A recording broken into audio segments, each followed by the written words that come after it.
Levíticos 17:14, más abajo, mire lo que dice. Porque la vida, dijimos que la traducción de vida, ¿cuál es? Nepeh. ¿Qué significa? Alma. Porque el alma de toda carne es su sangre. Por tanto he dicho a los hijos de Israel: no comeréis la sangre de ninguna carne, porque la vida de toda carne es su sangre. Cualquiera que la comiere será cortado.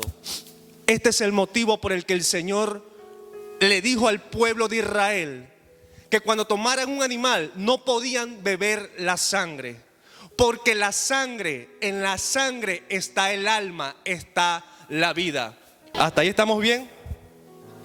Ahora, para entrar en materia, quiero hablar un poco acerca de la sangre. En la medicina se conoce de que el cuerpo humano está compuesto de diferentes órganos. Están los huesos, hay glándulas, nervios.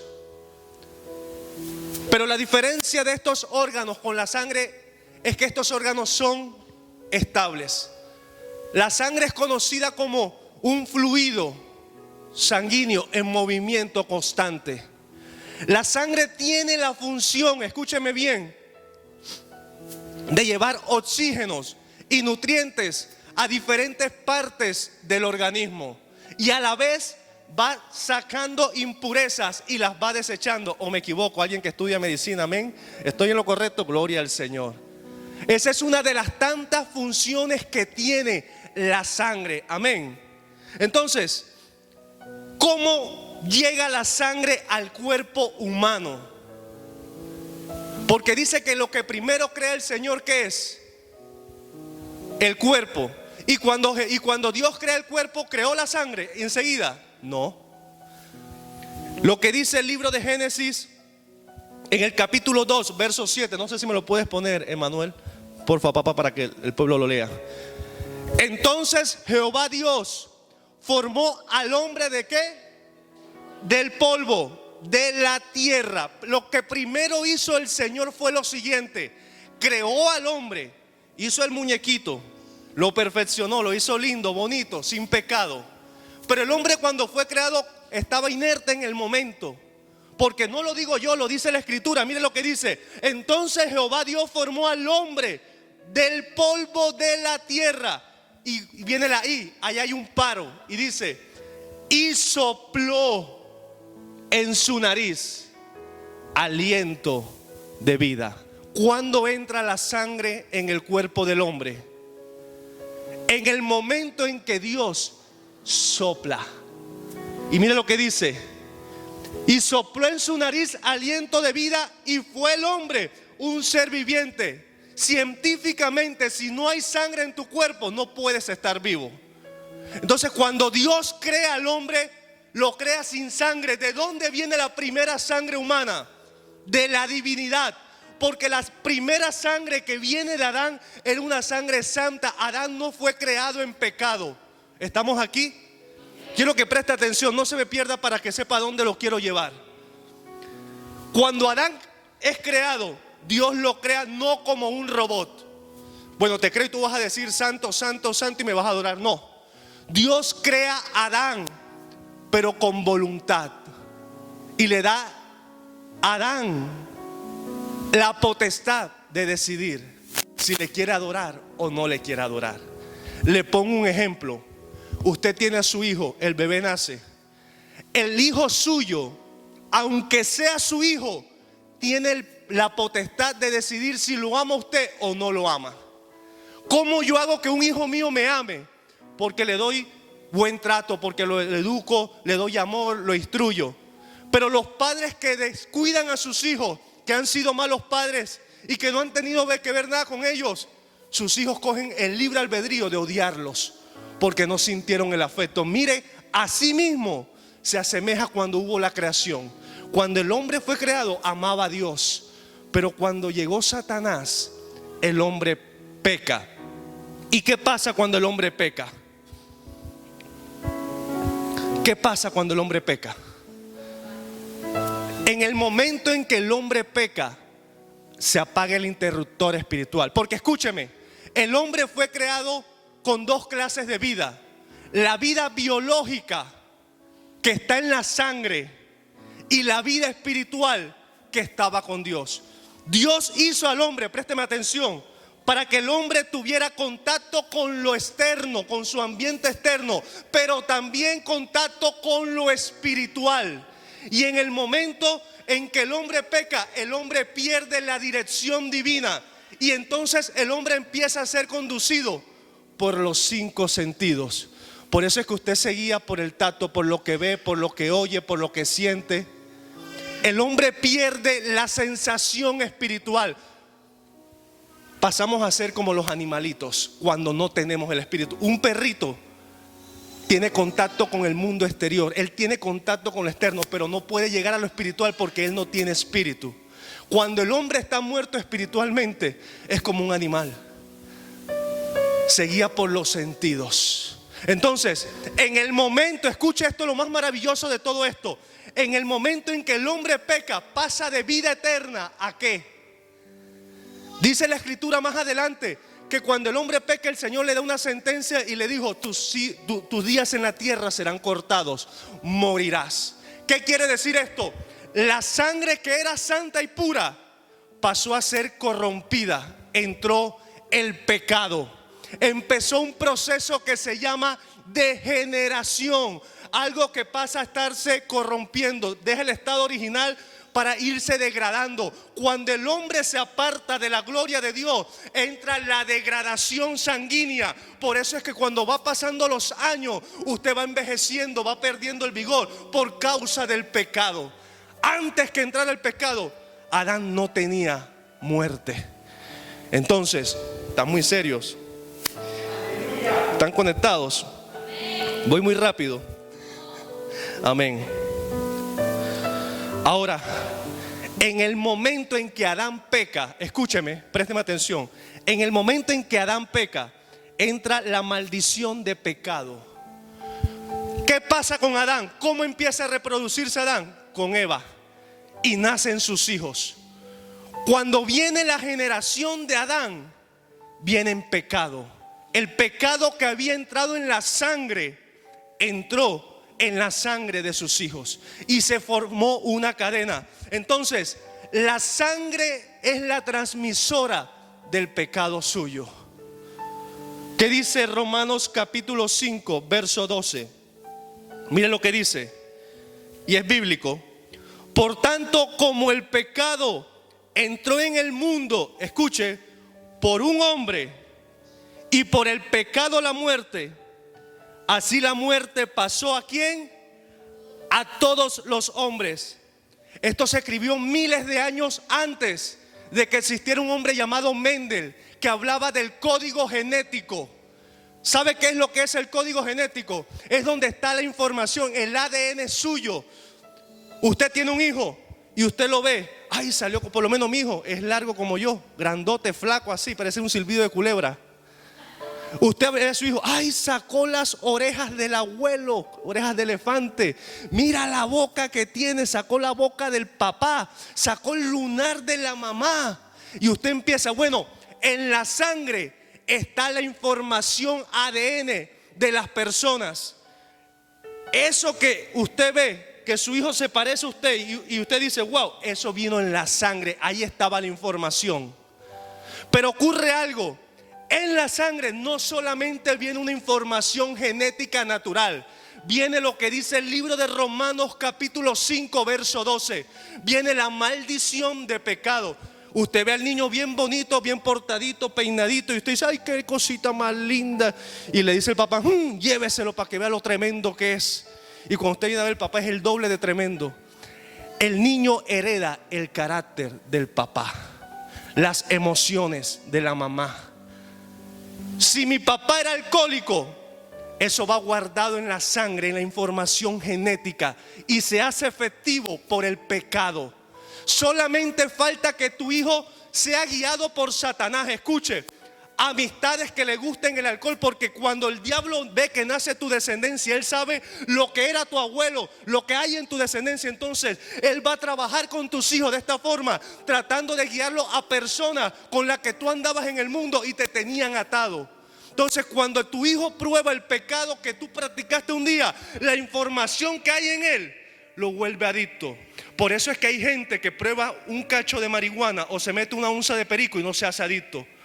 Pero llega otro y prueba la droga. Hermano, faltó solamente una prueba y quedó adicto. ¿Por qué? Porque en su descendencia alguien consumía droga. Amén, y a su nombre. Miren la importancia de lo que hay en la sangre, porque lo dice el libro de Romanos. Ahora, ¿qué es lo más lindo de todo esto? El Señor viendo lo que había en la sangre y diciendo: el hombre se está degenerando por todo lo que lleva dentro de sí. Dice Dios, y le habla el profeta Isaías capítulo 7: yo voy a traer una solución a la humanidad. Presta atención que estamos entrando en el rema. Voy a traer una solución a la humanidad.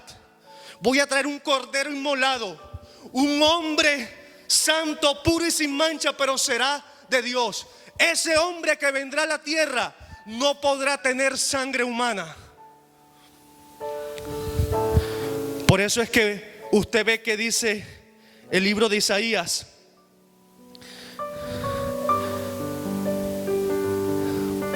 tendrás, la Virgen dice, concederás a un niño y le pondrás por nombre Emmanuel, que quiere decir Dios con nosotros. Mira el enlace.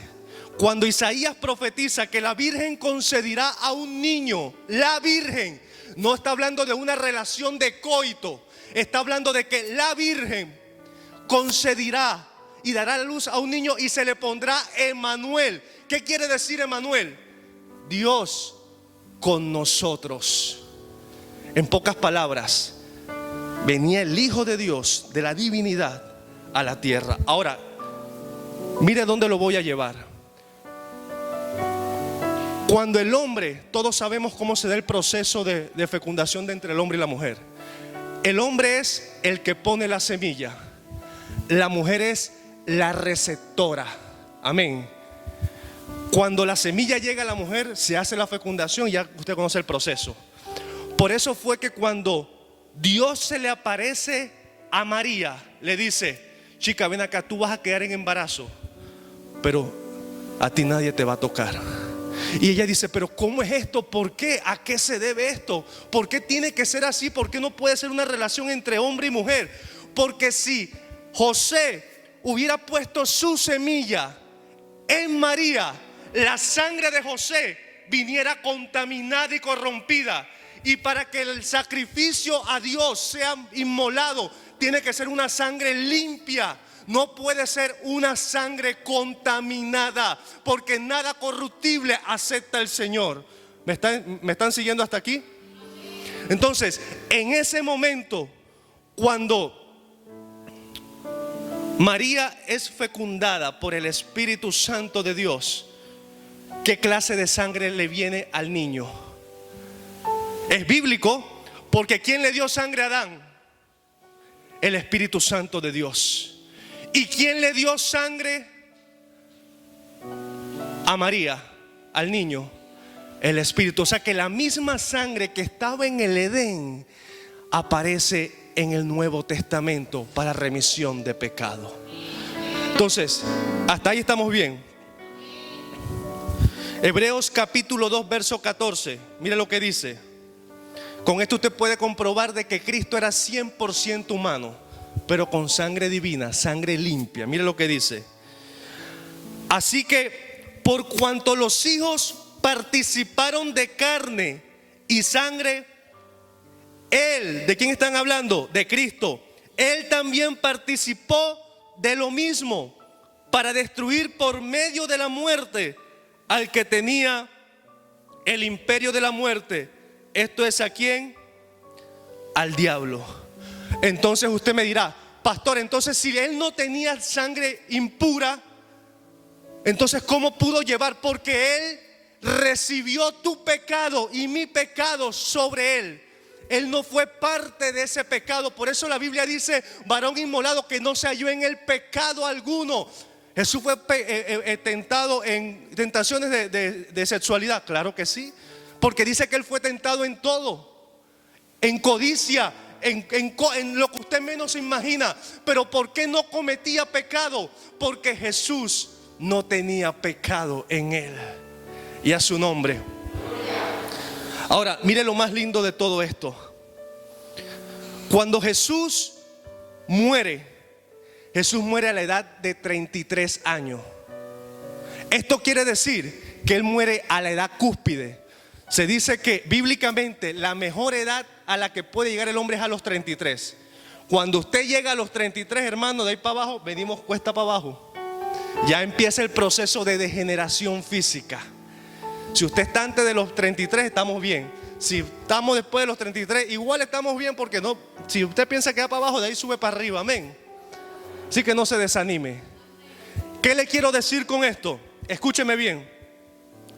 Cuando Jesús muere a la edad de 33 años, Él tenía que morir por lo que Él fue enviado. Porque Jesús no podía morir de muerte natural. ¿Sabe por qué?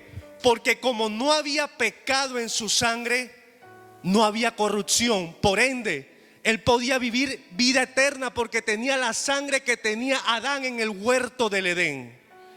Por eso en ese momento, cuando se cumple la profecía, Él fue y tenía que ser muerto en el madero. El sacrificio de la cruz marca una nueva vida y una nueva sangre sobre nosotros. Y a su nombre. Ahora, usted conociendo todo este pantallazo que le acabo de dar, para que usted tenga más o menos una idea de lo que es la sangre de Cristo. Eso es lo que es la sangre de Cristo. Cuando usted dice, la sangre de Cristo tiene poder, hay mucha gente que yo me imagino que están pensando en una, ¿cómo se llama eso? Cuando está el litro de sangre, hija, donde se... Ajá, sí. Sí, el paquete de transfusión. La sangre de Cristo, y la gente anda con ese paquete encima, piensan que eso los protege. No. Cuando usted está clamando la sangre de Cristo, usted está haciendo referencia a la clase de vida, porque dijimos que la vida está ¿en dónde? En la sangre. El alma está en la sangre. Cuando usted dice, la sangre de Cristo me cubre, usted está diciendo, la vida de Cristo, el testimonio de Cristo, la santidad de Cristo, el comportamiento de Cristo me cubre. Por eso es que la sangre de Cristo tiene poder. A su nombre. Y usted tiene que saber usar la sangre de Cristo. Hay dos corrientes dentro del mundo evangélico.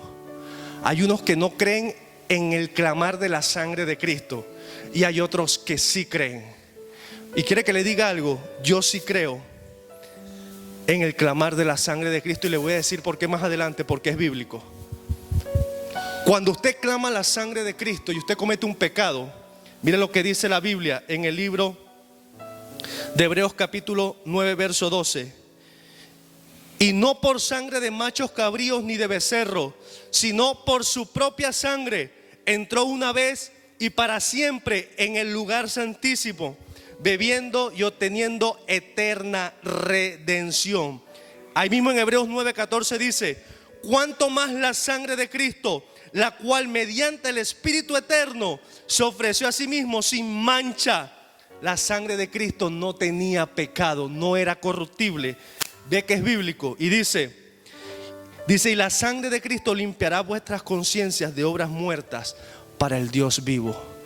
Cuando tú fallas a Dios y tú conoces el poder de la sangre, tú te limpias. Y cuando tú te limpias y tú aplicas la sangre de Cristo a tu falta y te arrepientes y conoces este principio, automáticamente Dios te va a perdonar tu pecado, porque haces alusión al sacrificio de la cruz. La sangre de Cristo tiene poder para limpiar tu familia. La sangre de Cristo tiene poder para limpiar a tus hijos. La sangre de Cristo tiene el poder para limpiar aún el pecado más sucio que usted se puede imaginar. ¿Sabe por qué? Porque para eso fue el sacrificio de la cruz. Porque la cruz, cuando Él derrama su sangre, estaba cubriendo ¿qué? Multitud de pecados. Por eso está la canción que dice, una gota de tu sangre bastará Una gota de la sangre de Cristo puede cubrir la humanidad entera, porque Él fue entregado en sacrificio por usted y por mí.